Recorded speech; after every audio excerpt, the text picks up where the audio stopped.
Ganyan ba tayo, mga kapatid? Ganun ba ang ating ginagawa sa ating pagka-iglesia ni Kristo?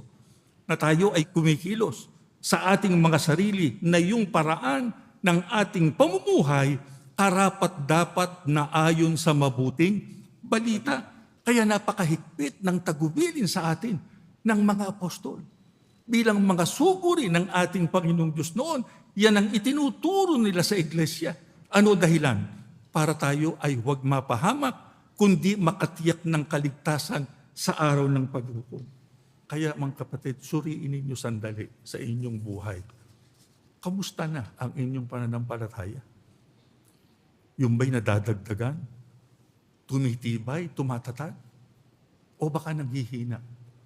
Lalo na pagka mayroon ng problema, mayroon ng mga suliranin, mayroon mga hindi pangkaraniwang bagay na nasasagupa kayo sa buhay na ito. Huwag tayong pumayag, mga kapatid, na manghina ang ating pananampalataya sapagkat napakalaki ng kinalaman niya sa atin pong ikaliligtas.